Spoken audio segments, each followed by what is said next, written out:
What's really going on? With the world, with life, with you in this coffee shop asking people what's going on. So, I'm a World Trade Center survivor. Do you know that? Okay. How would I know that? I don't know, because you've been speaking to that strange man. He just said that his wife would like to answer. What does that mean? You were actually in the trade? Yeah, I was under the building. So, What do you mean under the building?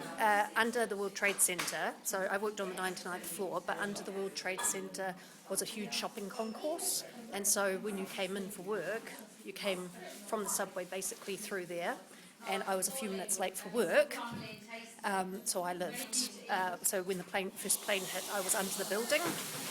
So for me personally, what's going on is a endless search for safety, security, happiness, and the best world for my son, which I think is probably.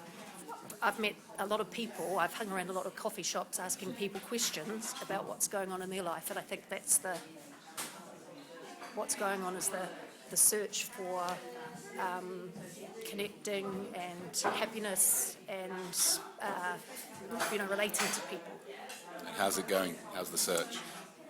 Well, I went from New York to Nashville to London to St Albans, and I'm from New Zealand. The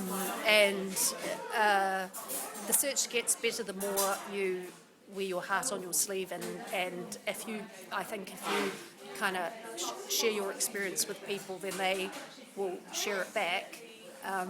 And so, for me personally, I've found a huge. Greater community by doing that. So it's getting better all the time. What kind of professional help did you seek? Thank you. Find useful? Okay, so what I did, very briefly, the company put on psychologists for us, and I went along to a psychologist, and that lasted for 10 minutes, and she started crying, and I had to comfort her. So that wasn't particularly helpful for me, and I went into a long period of, I didn't know it was depression, or I didn't know it was, so I've got PTSD. I didn't know that's what I had until 2009. So what I did was I went into a survivor, I didn't know this, but survivor mode, so I stopped taking subways and I ran, or I bicycled everywhere.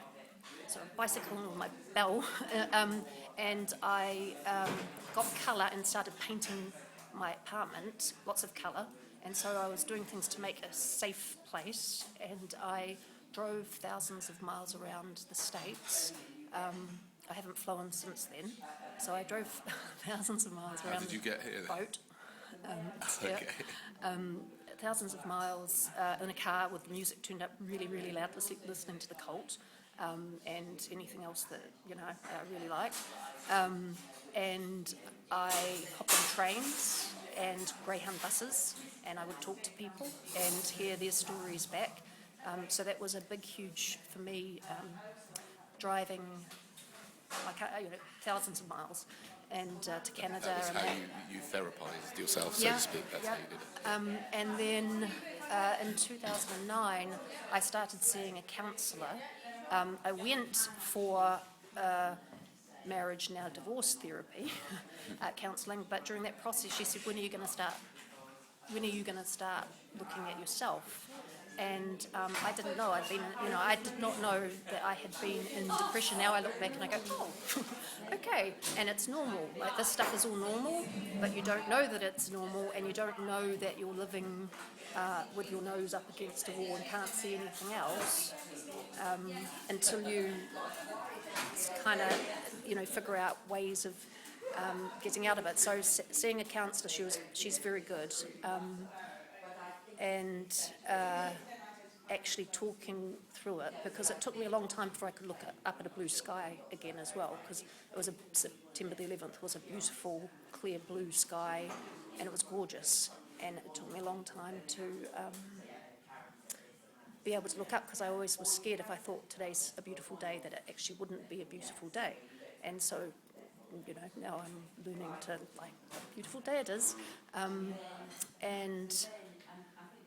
what I've done since coming here to St Albans, where we are, is sign up for a community radio station, and I go around interviewing people who have restaurants and things, and finding out, like, they know my story, and my story was I was healing really by going up to random strangers and asking them questions at coffee shops, which are safe places, and getting their story. So this is all part of my process, and actually telling people it's okay to be,